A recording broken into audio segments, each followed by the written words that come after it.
લોકમાર્ગ હોય અને લોકમાર્ગના માધ્યમથી સરકાર સુધી અવાજ પહોંચાડવાનું કામ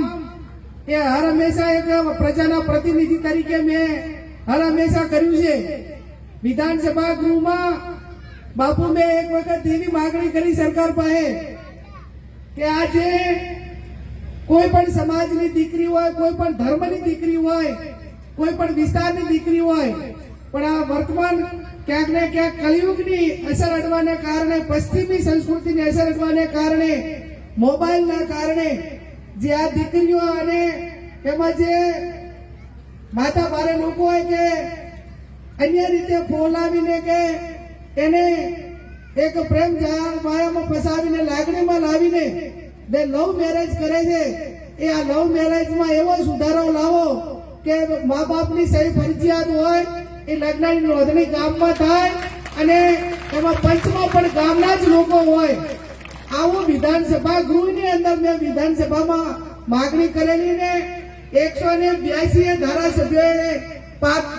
એની જે પાટલી છે એ થપડાવીને અભિનંદન આપ્યા હતા। પણ હું તો ફરી કહું છું કે તમામ ગુજરાતમાં જેટલા ધારાસભ્યો છે એ તમામ ધારાસભ્યોએ રાજ્યપાલને સરકારને પત્ર લખવા પડે કે વહેલામાં વહેલો આ કાયદો સુધરાવો અને તમામ સમાજોમાં જે વર્ગ વિગ્રહ થાય છે એ વર્ગ વિગ્રહ જો કાબુમાં લાવવા હોય તો આ લવ મેરેજને રોકવા માટે કાયદામાં સુધારો લાવવો પડશે અને આ એક લોકમાર્ગ છે। ત્યારે ફરી આપ સૌને મારી વિનંતી હું ગાય માટે કહું છું અને ગાય માટે એટલું જ કહું છું કે ગૌ માતા એ હવારે આપણે ઘરેથી નીકળીએ ત્યારે હવારે જો ગાય મળે તો આપણે એમ માનીએ કે આજે બધા જ કામ થઈ જશે, ગાય મળી છે અને એનું પાલન કરવું એ આપણી સૌની જવાબદારી છે। મોટી સંખ્યામાં મારી બહેનો હાજર છે, એમને બે હાથ જોડીને વિનંતી કરું છું કે આપણી જવાબદારી છે। પહેલા તો ઝુરાની અંદર ગાય આપતા અને ગાય આપતા એટલા માટે કરીને દરેક દીકરીઓ હાજરથી કે મને મારા પિયરમાંથી ઝુરામાં ગાય આપી છે તો જિંદગી ભર એની સેવા કરતા। હવે આ ભેંસોનું ચલણ આવ્યું છે અને શંકરચાર ગાયોનું ચલણ આવ્યું છે, એમાં ક્યાંક ને ક્યાંક આપણી જે ઓરિજિનલ જે ગાયો છે એ ક્યાંક ને ક્યાંક ઓછી થઈ રહી છે। ત્યારે આપ સૌ પશુપાલકો છો, પશુના ધંધા વ્યવસાય સાથે સંકળાયેલા છો ત્યારે આવનાર સમયમાં બાપુ આપ સૌના આશીર્વાદ મળશે અને અત્યારે એ પૈકીના મેદાનમાં પણ છું ત્યારે આપ સૌને 100% ખાતરી આપું છું કે લોકસભામાં આપના આશીર્વાદથી ચૂંટાવાનું થશે તો સૌ પ્રથમ મારી માગણી એ ભારત સરકાર પાસે એ રહેશે કે સમગ્ર દેશમાં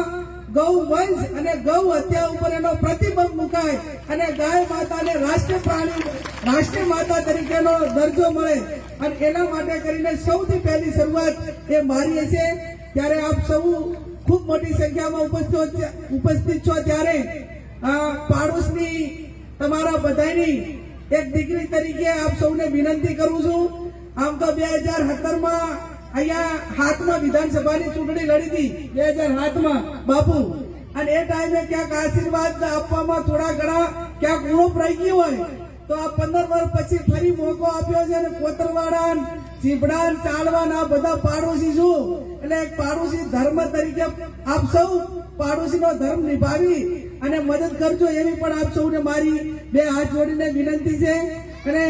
આ ગૌશાળા માટે જે આપ સૌએ જે દાન આપ્યું, વ્યક્તિગત રીતે આવડી મોટી કથાનું આયોજન કરી ખર્ચો ઉઠાવી અને આ ગૌ માતાના રક્ષણ માટે ત્રિવેદી પરિવારે જે કર્યું છે એમને હું લાખ અભિનંદન આપું છું। હર હંમેશા એક કહેવત છે કે બ્રાહ્મણ હોય, ગાય હોય, દીકરી હોય, એમના માટે કરીને જેટલી મદદ કરો એટલી ઓછી છે અને તમામ સાથે મળીને આ ગૌશાળા માટે મદદ કરજો એ જ અપેક્ષા સાથે આપ સૌનો ખૂબ હૃદયપૂર્વક આભાર માનું છું।